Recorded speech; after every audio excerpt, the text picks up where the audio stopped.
Hello and welcome, ladies and gentlemen, to Let's Play Civilization V, the Superpower Clash of Civilizations V6 mod. This came out in October this year, a brand new update to the Superpowers mod.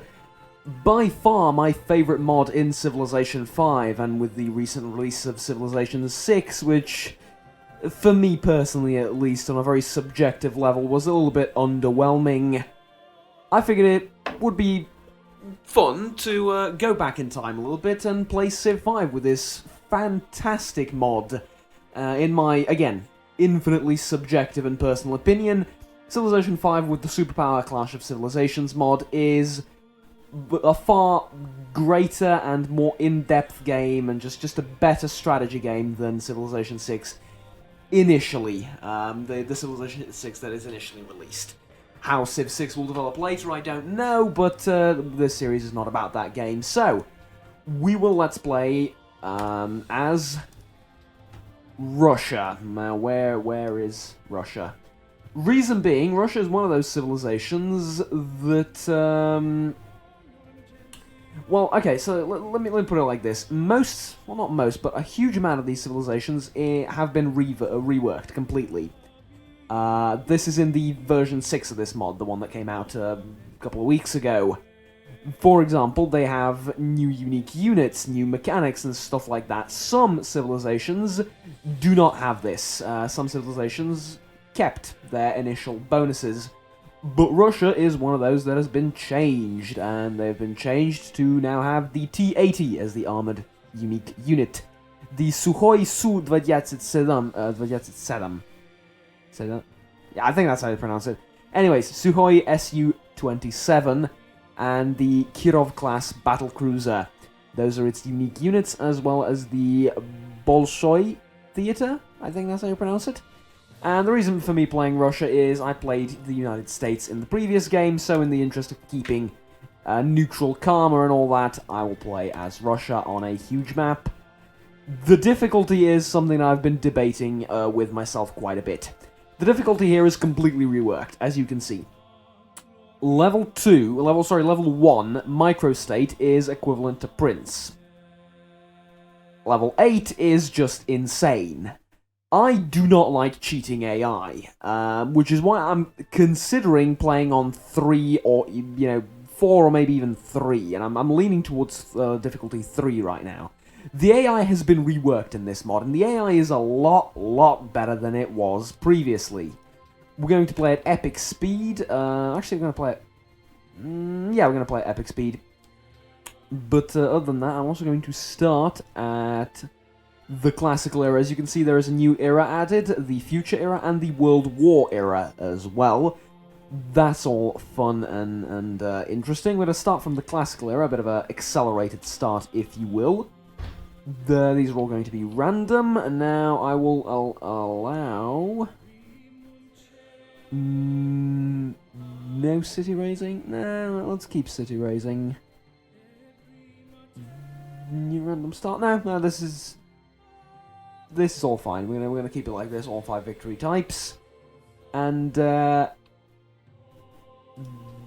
I'm thinking about playing on difficulty 4. Usually I play on 3 or 4, reason being, with regional powers, it's aggressive AI, which is fine, but it has large bonuses. And AI will start with 2 civilizations. This is not fun for me. I don't like, AI that just cheats massively to get what it wants. And as a result, I think I'm going to play this through on either middle powers or callous, or rising powers, and I'm still thinking about it. You know what? I played on middle powers, it wasn't that fun. Was pretty easy. Let's go for a challenge, let's go on rising powers. And, begin. There we go. Also, the funds in your cities do not generate unhappiness. This is fairly good for the early game. Plus 2 gold and 2 consumer goods. We're going to talk about what that is in all cities. And all units were gain plus 15 combat strength while fighting in their own territory. The latter of all of these was initially in the game, but everything else is brand new. So, let's build our first city of Moscow, and there we go. Now, what you will also notice is a completely reworked UI for the units. Now you can do all sorts of stuff, and what I infinitely adore, you can actually rename them. And I intend to do that. I intend to rename all of my troops many, many times. We're going to have organized divisions. I may consider renaming warships or aircraft based on subscribers, friends, and stuff like that. But the army land units are going to be probably Army 1, Regiment 1, Army 1, Regiment 2, stuff like that. We're going to organize our units accordingly to, basically to add a little bit of roleplay. And I'm going to keep this as a warrior unit. I'm going to start exploring the surrounding area for the beginning of this Let's Play. I'm going to start off by building a shrine. And you can see the UI is also changed. There's a lot more color in there. There's stuff like it's just an amazing mod. I cannot emphasize how much I love this mod. I played on V5 for like 7 campaigns maybe with this mod. V6, which is the one that came out again in October, reworked a lot of stuff. Like, I am seeing so many new things that I haven't seen here before. But I'm not gonna lie, it's a little bit scary. But yeah, anyways, let's get into this. I will begin with philosophy for a boost in science, because my only fear and paranoia, shall we say, in Civilization is that I'm going to get out-teched. I do not like. Oh, I could have adopted a policy. We're going to do that next turn, doesn't really matter.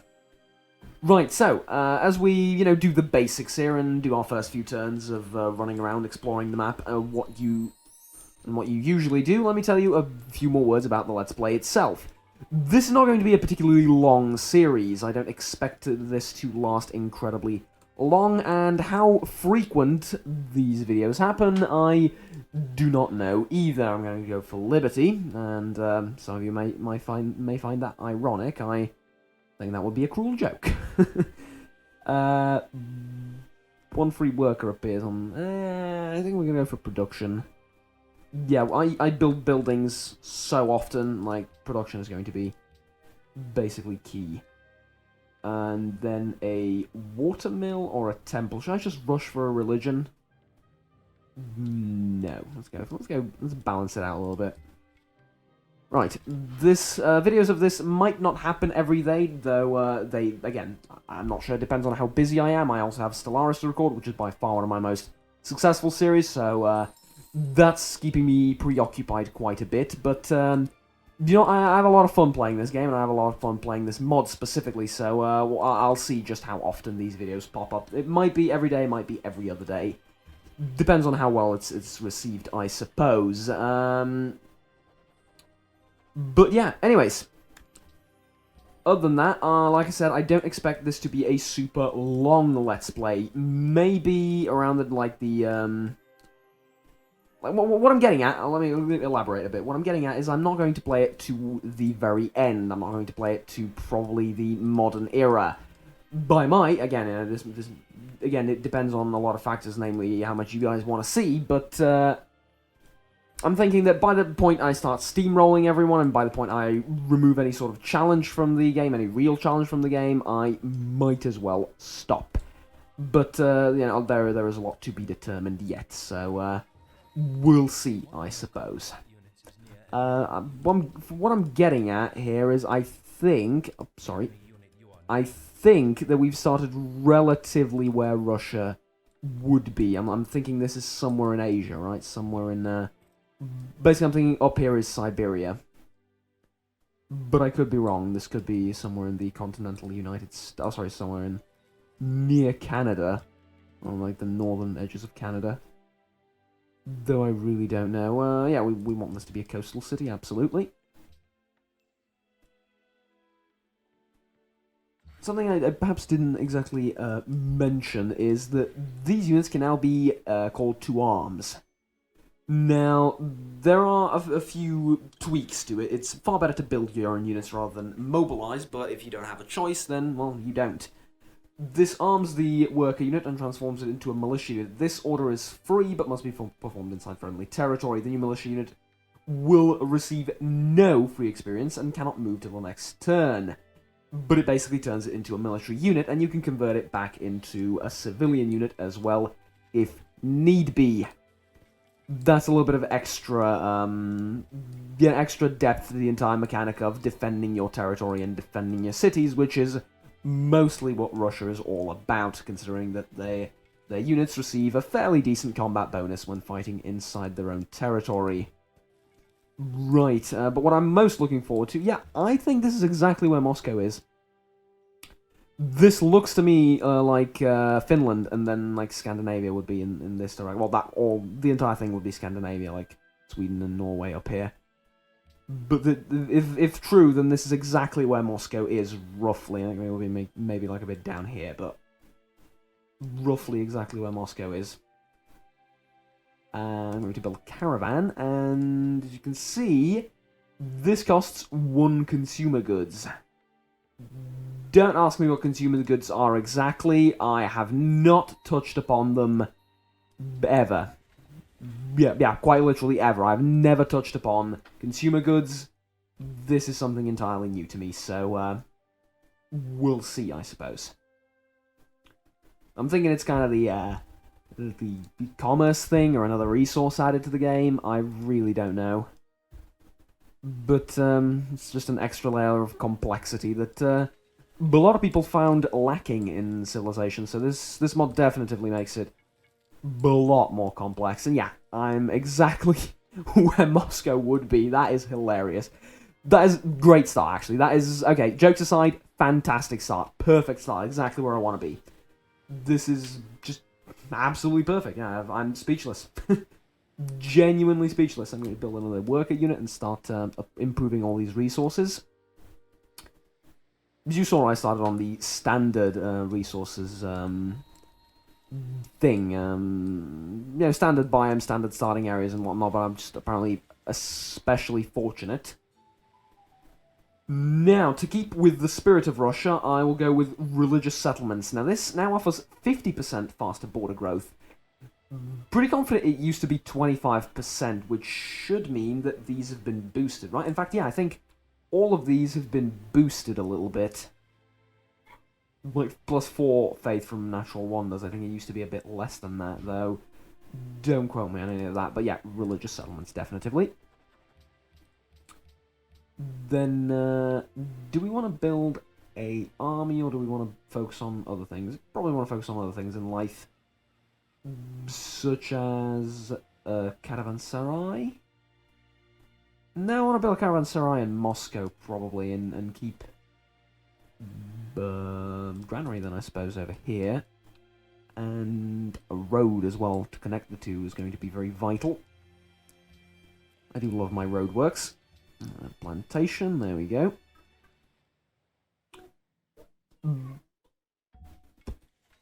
Some, oh. Yeah, there's going to be a problem. Run. Some, facts, I suppose, or some information about myself as a Civilization player. I've never played Civilization 4 or any of the previous Civilization games. The Civ 5 was my first introduction to the Civilization franchise, and I've played plenty of games on it. Like, I wouldn't say I'm the... I know that there is a competitive scene behind Civ 5. Yeah. I know, trust me, there is the optimal way of doing literally everything. Then there's the a little bit of role-playing, but mostly just doing things so that they make sense and that you win, but it's not the most optimal thing ever. That's the category where I sort of fit in. I'm not the best player in the world. I don't calculate each and every one of my buildings and each and every one of my decisions, but I get things done. Besides playing on level 4 difficulty, you might think, well, it doesn't really matter. Yeah, you'd be surprised. You'd be surprised. There are situations where, like that, for example, there are situations where really is, this mod really just baffles you with how good the AI can be. It is terrifying at times. The AI can be damn near perfect in everything it does. So, for example, I remember having a game as Austria. This is all of this, mind you, was back in the version 5 of this mod, so it's even more to it's even more what's the word? It's even more pronounced now, I suppose you could say. more emphasized now. I had a game as Austria, and Shaka Zulu built a huge army that span across the entirety of Africa, and I spent around 200 turns just fighting in Africa. Now, this wasn't some sort of boring, I'm just ploughing through his units like you usually do, because their composition usually doesn't tend to be that great. And whilst, yes, I was winning most of the time, taking a city from him was damn difficult, and the AI knows how to handle itself, and with the bonuses that it gets... This was on difficulty 3, by the way, so with the bonuses it gets, really can be terrifying. Now, suffice it to say that I did win that war, and I ended up nuking Shaka Zulu towards the end of the game. It was a very interesting and far more challenging experience than I ever had in vanilla CK2. Really? I haven't even played CK2 in months in vanilla Civ 5. Right, so let's go with philosophy. These videos will be roughly 30 minutes long, though you know how that goes with me. Like 30 minutes sometimes turns into 25, and sometimes turns into an hour. So yeah, that's I'll try and keep them around 30 to 40 minutes long. Sorry about that. We may continue. What to get next? I fancy horseback riding due to the horsemen. Well, and the circus, but we don't exactly have happiness problems due to the Russian spirit. That's what the bonus is called. Mathematics is good, but... Oh, look at this, though. It gives +1 happiness for every zoo, racecourse, circus, amusement park, theme park, and stadium. It's a damn huge buff. Requires honor plus 15% combat strength. Yeah, that seems a bit redundant, though it does stack, don't get me wrong. Does stack. Also, manpower is a thing, but we're going to talk about that later. As in, you can't recruit as many units as you want. There is a limit. Rather than other than the hard cap of how many units you can maintain, there is now a cap in form of the amount of manpower you have. Which I guess is going to replace the old system, but I prefer this one still. The Great Wall. That's my favourite world wonder, by the way. The Great Wall. Not because it's particularly useful, though it is, but mainly because it looks awesome. You get around the capital city a huge wall that just surrounds it entirely. It's absolutely terrific. Build a naval port and all this optics and stuff like that. We don't intend to do a lot of sailing as Russia, so maybe build like some later down the line some ships and go around the coast like that, but mostly not. Then yeah, I suppose mathematics then for the world wonder. Cross my fingers and hope nobody else builds the Colosseum. That is a bit of a... There's a bit much to blindly hope for, but not much more we can do about it. They did choose to ignore me, thankfully. Now, there is one feature, if you will, of this mod that... Bo, Kasimir. Dobry dzień, I believe how they say. Good day. So let us share our embassies. Down there. Okay, you're gonna be a problem, aren't you? Probably. Build a... Oh, sorry, not build, but a policy, yes. What policy should we adopt next? We could... I really like patronage, because I really like playing around with city-states, but that's not exactly that great of an option. Reason being, in this mod you can give them, well, I guess in vanilla as well, you can give them as many units as you want and they'll keep them, they won't disband them, and they will use them. I mean, I've given the city of Jerusalem 4 B-17s last time I played this game, and they wreaked havoc across the map. Because Carthage declared war on them, and so did the Egyptians, and... well, let's say they were at least 1.5 eras behind on tech, so yeah, getting hit with B-17s did not exactly do wonders for their economy or military. By the way, I'll show you the B-17 now. Sorry, I'll show you the bombers later and how that entire system has been redone because aircraft are now incredibly powerful. But yeah, honor is a great thing, truly, especially because of the professional army thing. Military gets 50% more experience from combat. That's good too. That's real good too.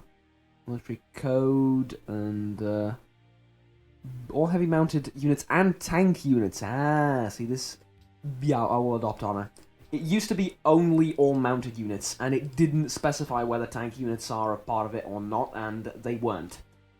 The tank units do not count towards mounted units. They count as, well, as armoured, as tank units. So, great that that is now specified and added in there, because it basically renders the... it doesn't render the entire policy useless in the later game. Right, we're going to build a World Wonder, I think. Might not. Might want to build an academy first. Yeah, no.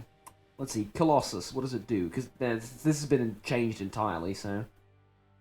This is really good. Free library, okay. Plus 15% science output in all cities. That is really good too. I know what the Terracotta Army does. Does it still do the same thing, actually? No. It gives plus 25 manpower. Damn, okay. I'm gonna go for this. Logic being, they usually build the AI usually rushes the Great Library. That's my experience with the mod, that's my experience with Civilization V, so I'm gonna go with that because they don't usually go for that.